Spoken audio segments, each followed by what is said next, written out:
Shiv Tattva, author Yugtulsi, Padma Bhushan, Param Pujya Dr. Shri Ramkinkarji Maharaj. Chapter 7, Ego of the Whole. In this way, Lord Shiv Parvati's that form was discussed in short, which is the most revered and is the breath of the devotees. But without discussing Shiv's second form, it will be incomplete and a doubt will be left over. In the Puranas, it can be read again and again at different places that Lord Shiv's devotees include demons and monsters too. Even the opposers of Vishnu too worship Shiv. In Manas, the character of Ravan proves this. Ram's fierce enemy Ravan's character proves this. Ram's greatest opponent Ravan was Shiv's devotee. This is proven through Manas and different stories of many scriptures. This is a very weird and unpleasant thing because Lord Ram has also declared in Manas that Sankar Priye Mam Drohi Shiv Sankar Priye Mam Drohi Shiv Drohi Mam Das Te Nar Karahi Kalap Bhari Ghor Narak Mahubas. Those who love Shankar but oppose me or oppose Shankar and love me will suffer fierce hell for a very long time period. Still, we see such persons among Shiv's devotees by which this principle starts looking unreal. Why does he give big boons to the monsters and demons and sometimes even comes to fight from their side too? In Banasur Krishna battle, this very scene is visible. It is a kind of thing which perplexes the intellect. Why these two opposite actions? Is there duality in his personality too? Why do the sentences of Shiv's criticism appear here and there in Vishnu related Puranas? Why is there negation of having the prasad in his worship? Though these questions are not related to Manas, but these questions are the links of the same series, and through a single answer, all questions can be resolved. We will try to explain this problem in the following pages. The kind of thinking pattern that today's era of struggle driven life and the dominance of political viewpoint is presenting is very frightening to a great extent. It sees the reflection of current situations in these things and gives it the shape of Arya Dravid conflict. Even the fight between Ram and Ravan has been presented in so many aspects. There are people already existing who believe in North South and Arya Dravid conflict, but there are also people who give it a form of Brahman Kshatriya battle. A college principal who is inflicted with the disease of casteism said to me, "The Kshatriya Ram plotted and killed the poor Brahman Ravan." Some logics can be found in favor of such findings, but in their root is the reflection of the current mental state, political conflicts, etc., which are taking the world and society's life to the ditch of separation, division, and conflict. The truth is that the mutually conflicting thoughts and conflict at the external level in the Hindu culture has the internal connecting thread, and to understand it, that style has to be understood, which is intrinsic. Hindus have accepted three levels of every human, which they have called as Adhibhut, Adhidev, and Adhyatma. The building of Adhidev and Adhibhut is standing on the foundation of Adhyatma. As there is any confusion, if we keep the related Adhyatmic incident in front of us and try to link everything, then not only the external differences appear to be in line, but also the truth that is realized through it will prove to be a big thing for building life and its peace and happiness. In Manas, where Lord Shiva is called as faith, on the other hand, he is also accepted as the ego of the whole. This way, he also symbolizes Samashti Aham or the ego of the entire existence. अहंकार शिव बुद्धि अज मन ससिचित महान मनुज बास सचराचर रूप राम भगवान. The separate units of people collectively represent the ego of the existence. Vishnu in this episode is mentioned as the representative of the conscience. The devils and the demons are egocentric. That is why they are called the devotees of Shiv. They are not related to the conscience or its states.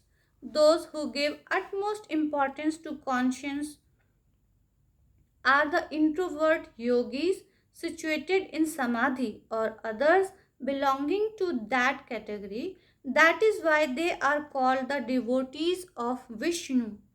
Essentially, there is no difference between conscience and ego, but from a functional point of view, there is great difference between the two.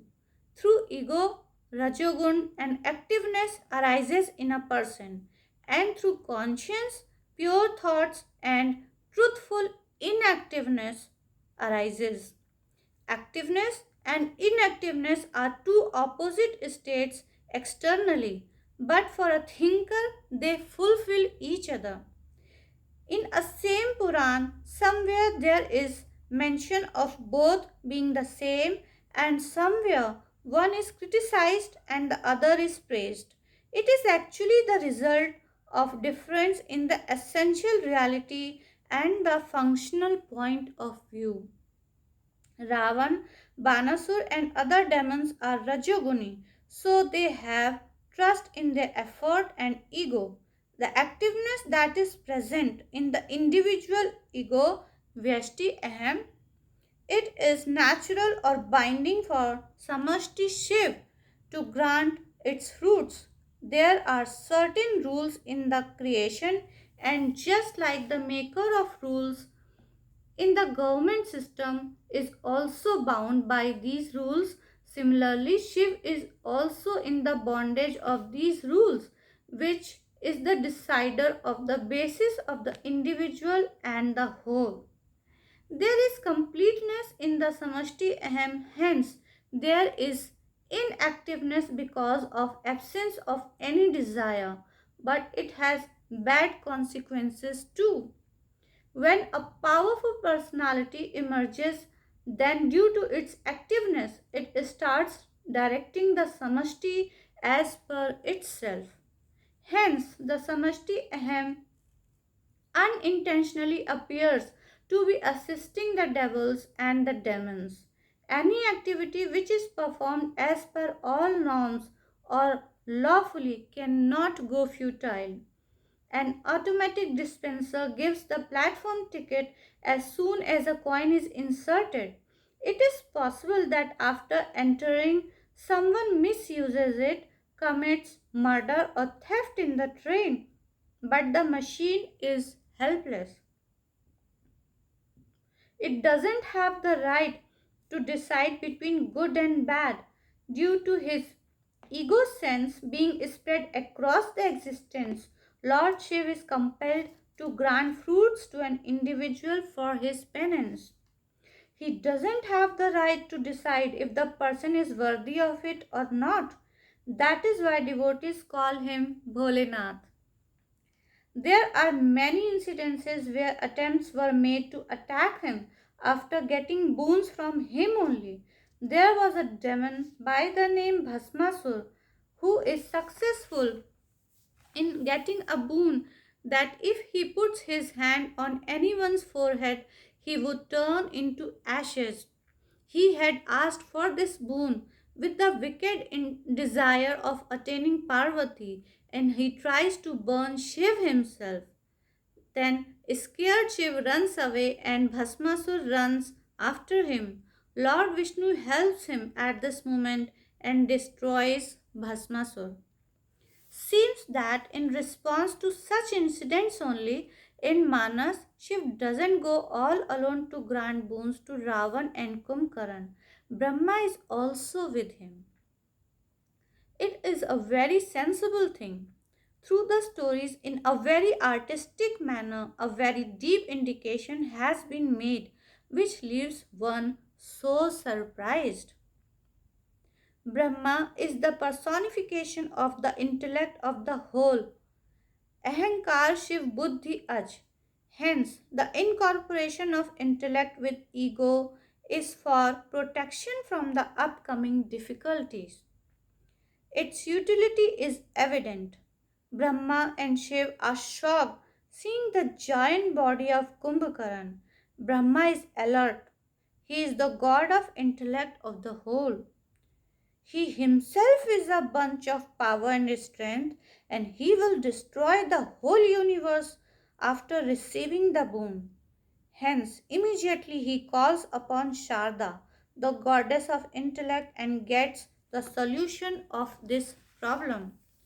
Whatever Kumkaran asks for, it is a compulsion to grant it, but with inspiration of Sharda, he asks for something which becomes the cause for the world's safety.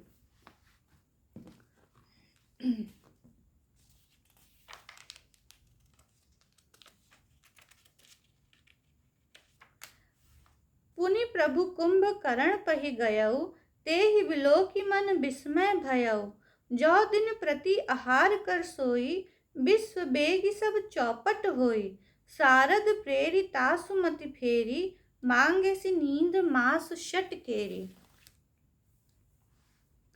Here, the use of the word Lord for Brahma by Lord Shiv is also indicative of this emotion that Brahma's intelligence saved the world from a very big hazard.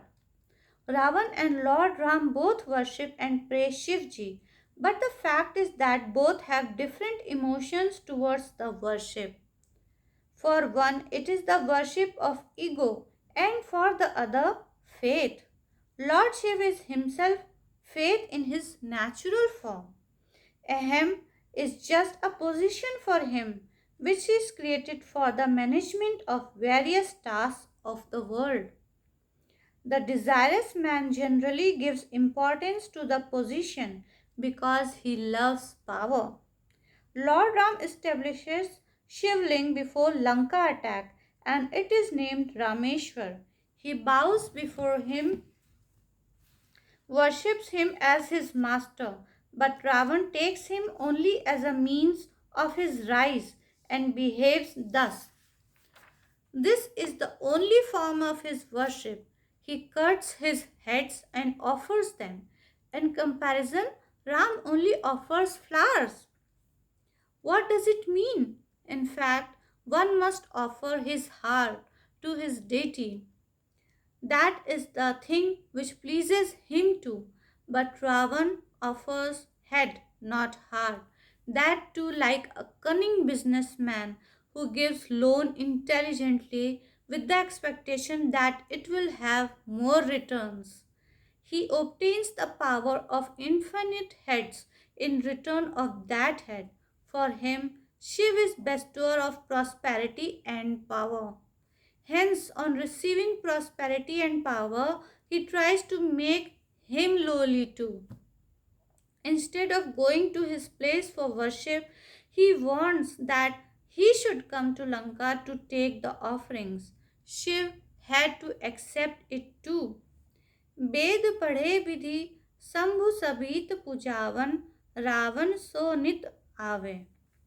Here, one more comparison will be enhancing knowledge that two heavy things are lifted both by Ravan and Lord Ram, and both the things belong to Lord Shiv only. One lifted his abode Kailash and the other lifted his bow Pinak. Both got fame from it, but still the difference that is there in both is very effective and important. Ravan lifts Kailash, which is the seat of Shiv, that is the symbol of immovability and heaviness. Ravan tries to prove it light and movable because he is opposed to the stability of faithfulness. Given if he could not move Lord Shiv's faith form, he tries to disturb his seat and feels proud in lifting Kailash for a moment. Goswami ji compared this act of lifting Kailash by Ravan as weighing his power. Everybody in the world surrenders before Ravan.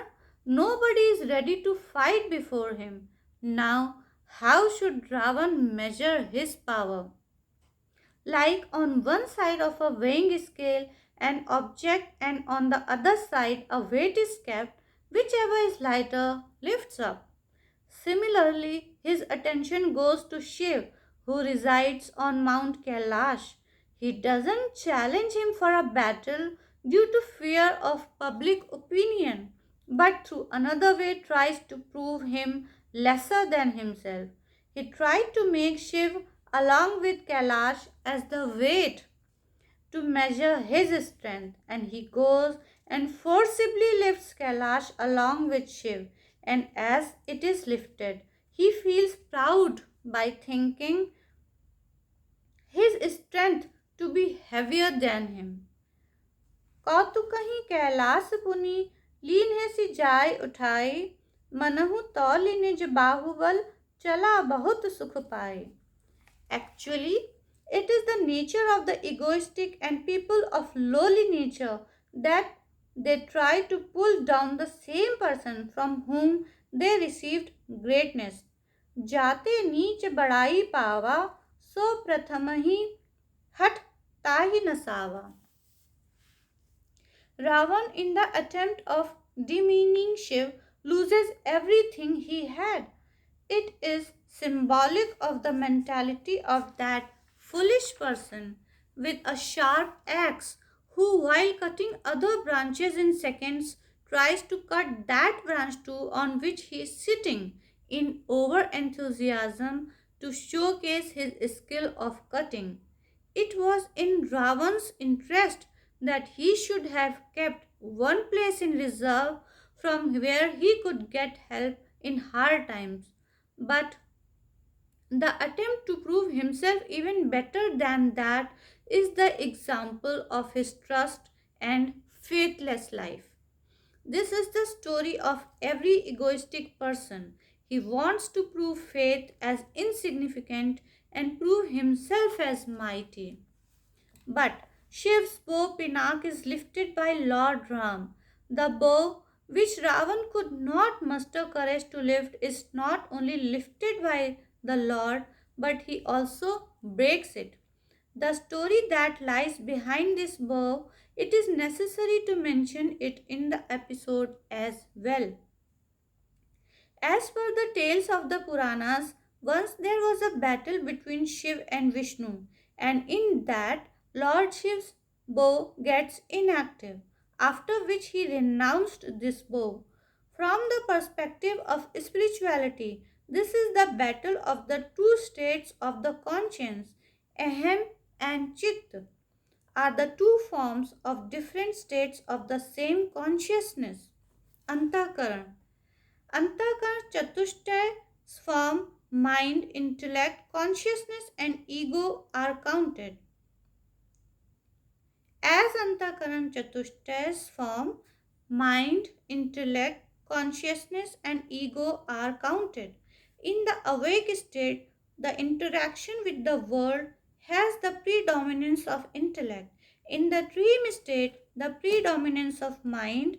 In Sushupti or deep sleep of the ego, and in Samadhi, the predominance of Chit is there. This way, we see the individual predominance of these in life's four states. In the external interactions, a person behaves according to the situations of the society. Hence, the control by intellect is needed. In the dream, the mind plays openly there. The control of intelligence stops. Sushupti is like the doomsday because nothing seems remaining there.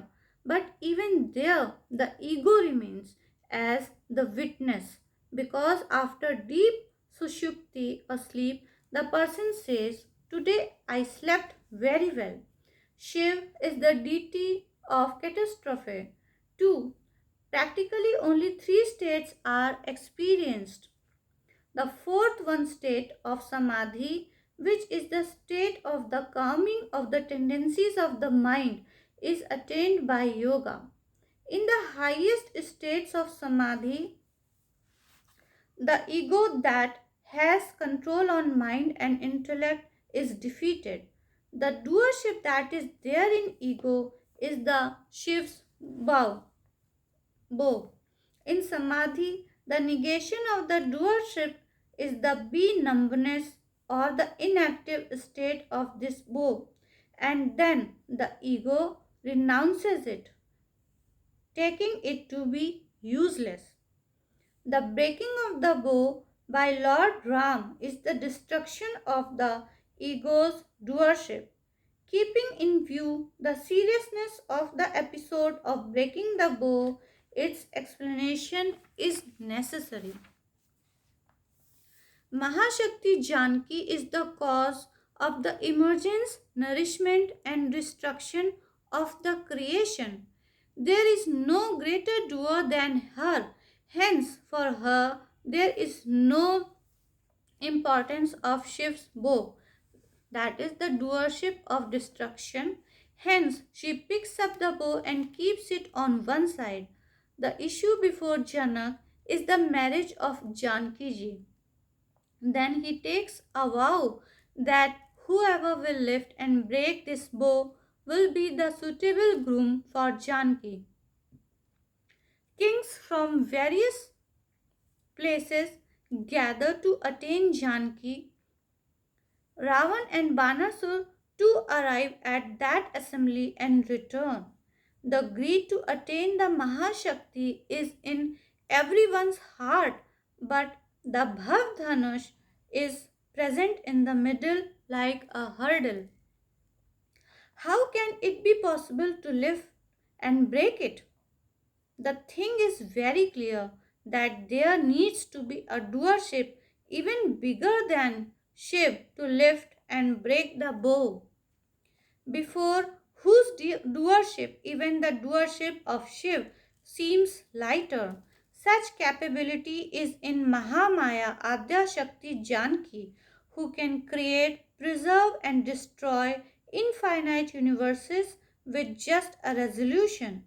Before her doership, even the situation of Brahma becomes very miserable. At the time of the marriage, he comes to Janakpur and is shocked. He could not see any object created by him. Vidhi bhayau acharaju biseki, nij karni kachu katahu na dekhi. And then his confusion is resolved by the knower of this secret lordship. Shiv समुझाए देव सब जान अचरज बुलाऊ हृदय विचारहूँ धीर धरी सिय Raghubir विबाहु. Anyways, it was not possible for the petty doership of other kings that they could lift the total destructive doership symbolized by the bow. But here the bow had to be broken too and not just lifted. Janak's despair has no bounds when even thousands of kings are unable to lift it altogether. Hence, it seems to him that the earth has become devoid of brave ones. He said in very disappointing words,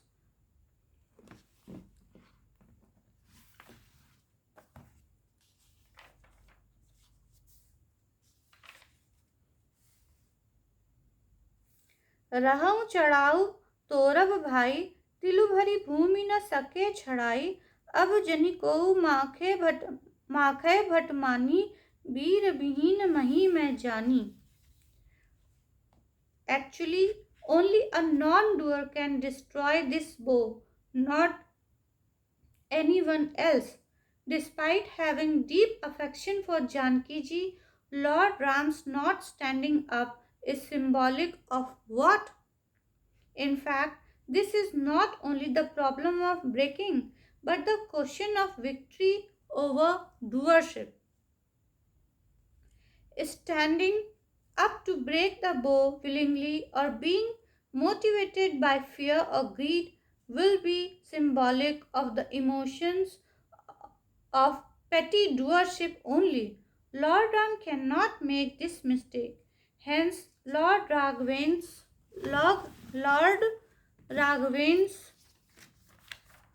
getting up only on the instruction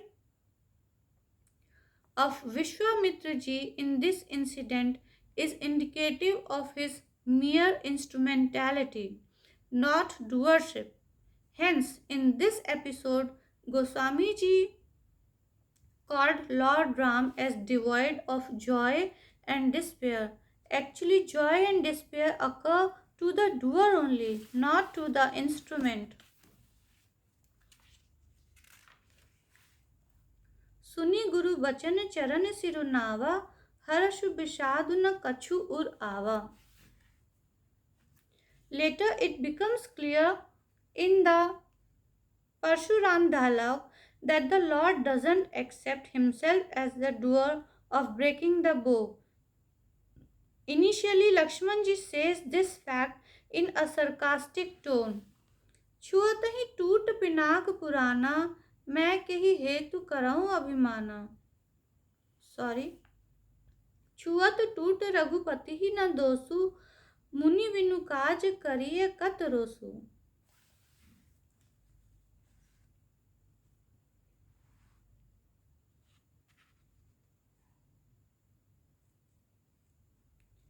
It was possible that this could be taken as an attempt of Lakshmana to demean Parshuram or as self-praise centric poem. But no, when most polite Lord also says that Maharshi, it is not apt of you saying that I have developed ego from breaking the bow, because if I had broken the bow, it was possible that I had developed the ego, but it broke on its own as soon as I touched it.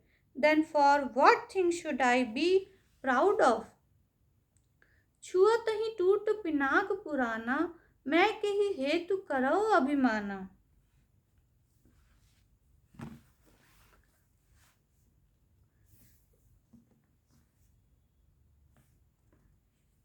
The verse of Dhanush Bhang gives the indication of this exact emotion, that the people saw Ram only standing while nobody saw him picking up the bow, tying, pulling or breaking the bow. लेत लैत चढ़ावत खैचत गाढ़े काहू न लखा देखु सब ठाड़े. Hence, Parshuram had to think seriously that what is the meaning of it on this sentence being spoken by Lord Ram. Lord Ram's speech was mysterious in spite of being gentle, as been indicated in Manas. सुनी मृदु गूढ़ वचन रघुपति के उगरे पटल परसुधर मति के. He suspected if he was Lord Vishnu himself. It is possible only for the one devoted to Samadhi to have victory over doership, not for anyone else, and only he can declare his non-doership with faith. Hence, for the test, he prepared to give Vishnu's bow and said, "Resolve my doubt by tying this bow." It meant that if he was Vishnu, he would himself still the tendency of the chitta. The string of the bow is symbolic of the tendency of the chitta to pull. It is the sign of realization of samadhi.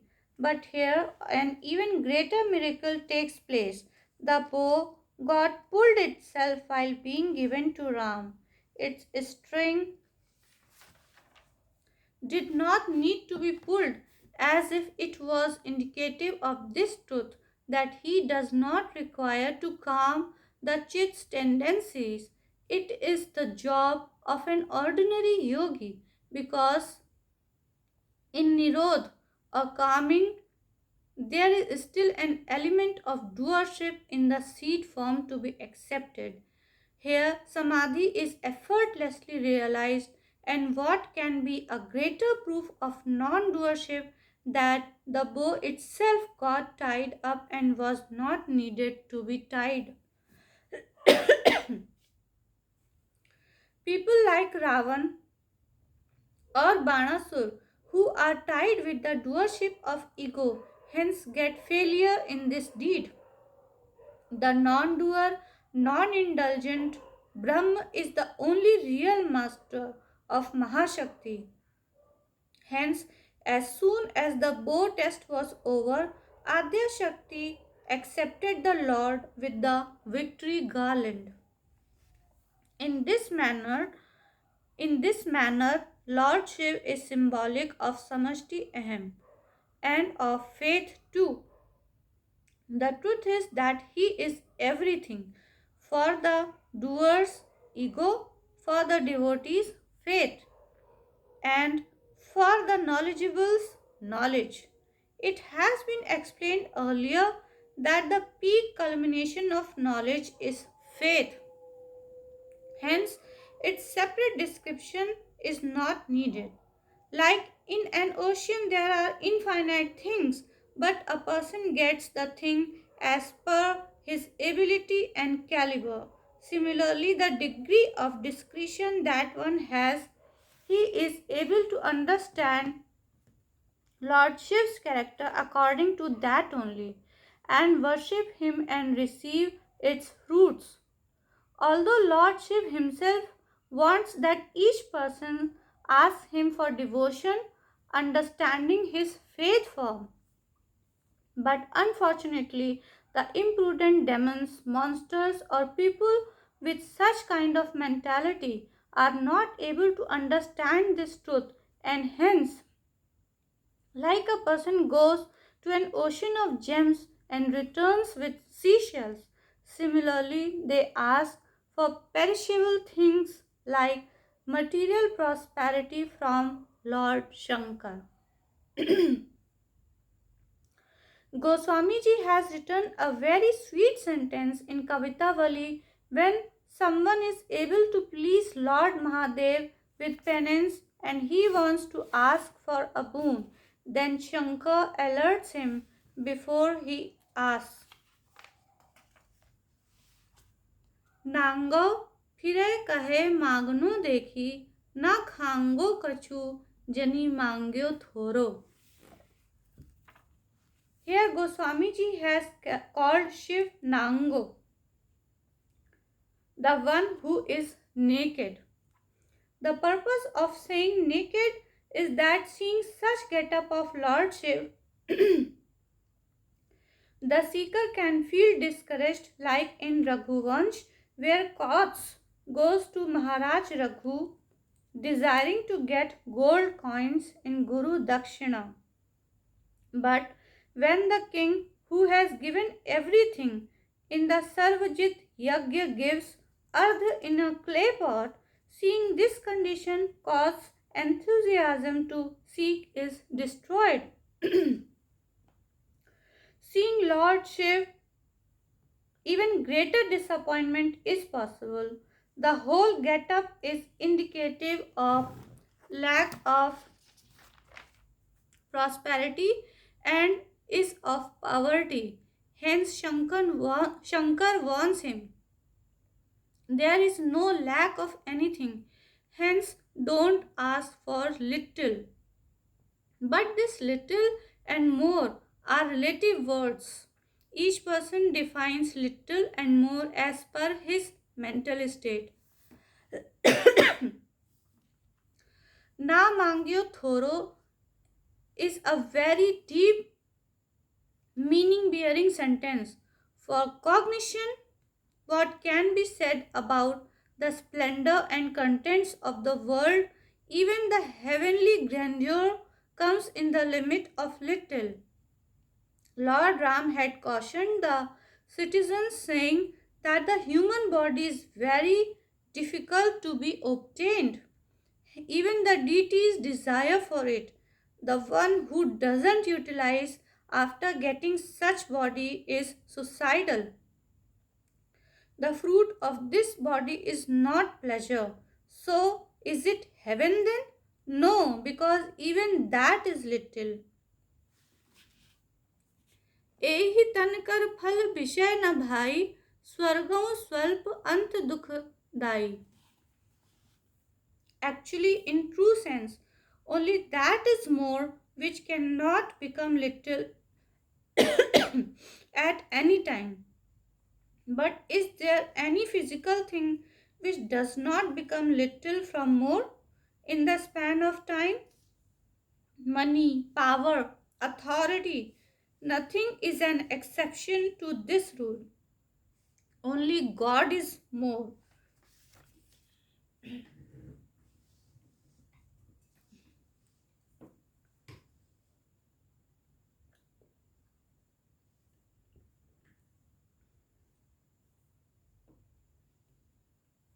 Hence, to ask for Him or devotion is more in the real sense. But very few people can pay attention to this meaningful indication of Lord Shiv.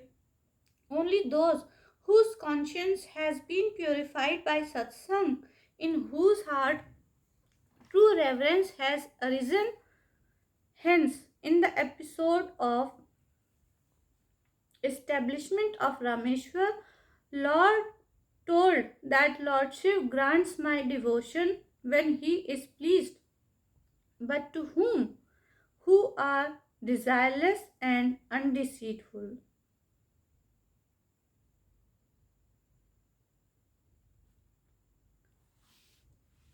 होई अकाम जो छल तजी सेई भगति मोरी तेहि शंकर देहि.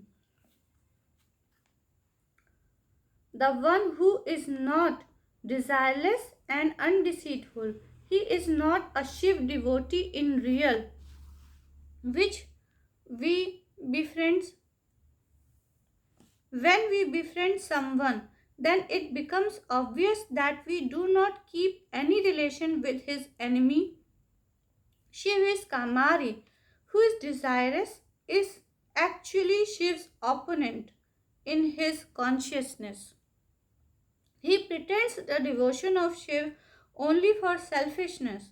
In the same manner, naked Shiv is personified form of undeceitfulness. There is no hiding or any cover at all. How can he love a deceitful person?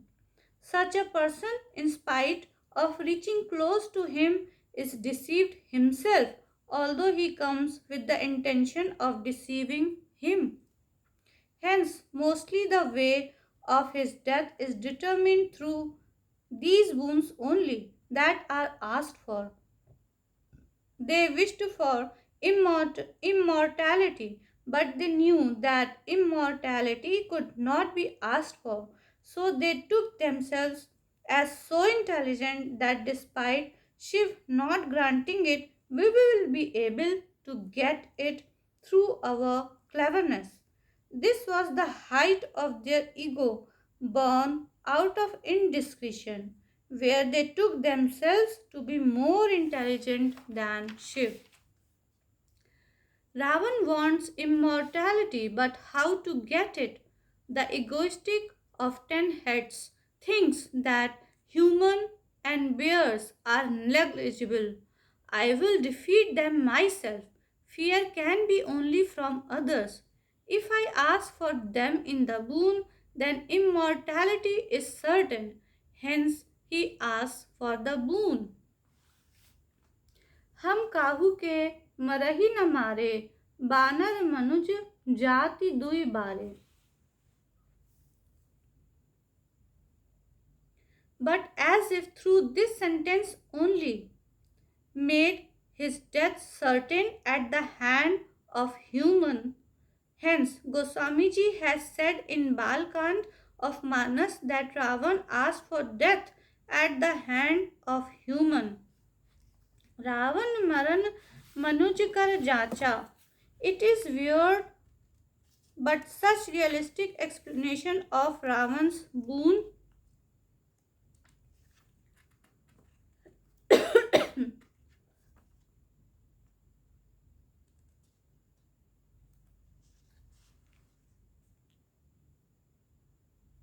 devo bhutva devam yajet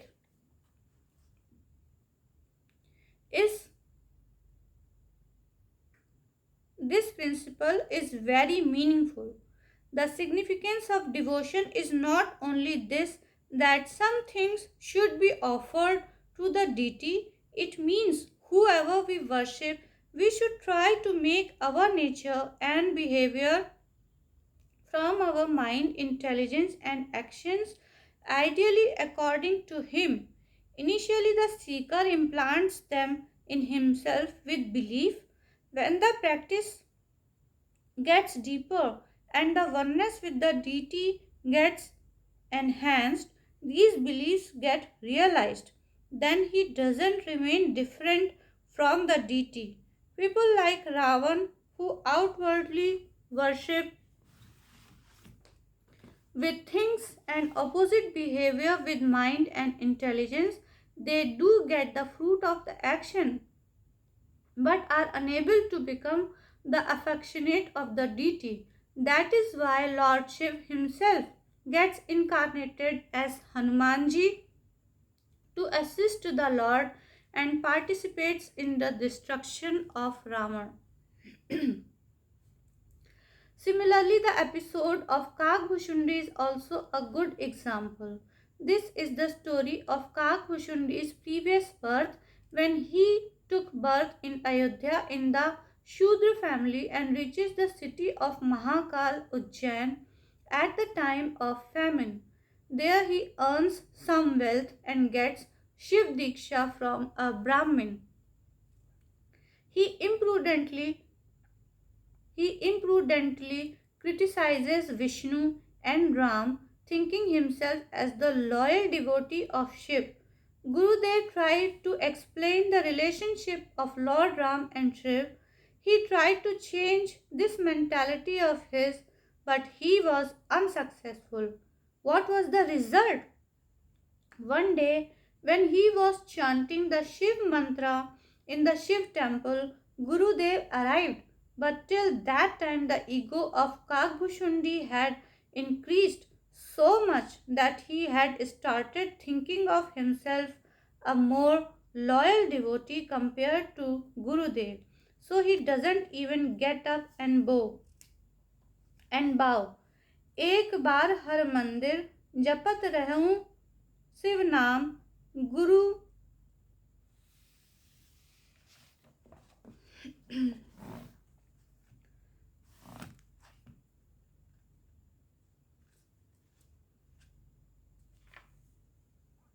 एक बार हर मंदिर जपत रहूं शिव नाम गुरु आयउ अभिमान ते उठी नहीं कीन प्रणाम. Gurudev was of most generous heart. For him it had no importance, but Lord Rudra gets furious on this audacity of his. The truth is that his whole behavior was unreasonable, but today Mahakal gave him the suitable punishment as soon as he caught the right opportunity. This punishment, in fact, is to disclose the form of true worship and devotion. Lord Shiv has a very peculiar relationship with Ram. Goswami ji uses server, master, and friend. These three relations relation indicative words. There cannot be such kind of relationships possible in two different people because their behavior and actions are of different types. Actually, these three words prove the oneness of Shiv and Ram. One element expresses itself in two forms and with a view of personifying various emotions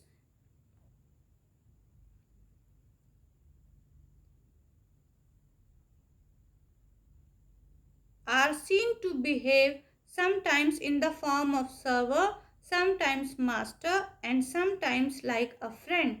That's why Goswamiji takes Shiv to be his everything and well-wisher just like Lord Ram. सेवक स्वामी सखा सिय P के हित निरुपाधि सब विधि तुलसी के.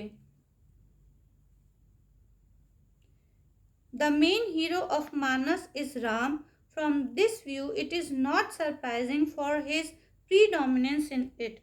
Still, Goswamiji has taken great care of a balance. Especially, this act of Goswamiji was to illustrate their foolishness and to give them the message of peace who indulged in clashes in the name of Shiv and Vishnu. And Goswamiji got remarkable success too in this message of his. The degree of affection for Ram and Ramcharitmanas that Shiv devotion dominated center like Kashi has is rare anywhere else. For him, Shiv is Brahma, Ram's procurer. Lord Shiv's inferiority is not proved in this because Lord is attained through Lord, the Brahma, only for telling his path, and nature is expressing himself in the form of greatest guide and as Shiv. Instead, from this point of view, he is of greater welfare for us than even Lord Ram, because by his grace only the being can see and experience this greatest essence. Often the Guru is called greater than the God. This Guru in fact represents the greatest Guru Shiv in the world.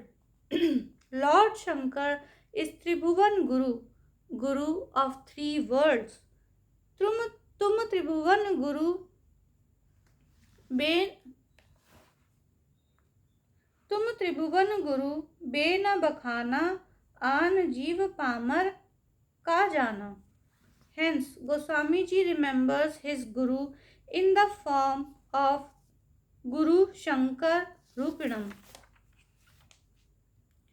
In Manas, first part of first chapter Balkand, he narrates the marriage and union of Bhagwati Uma and Mahadev Shiv and of Shri Janki and Lord Ram's wedding in the latter part.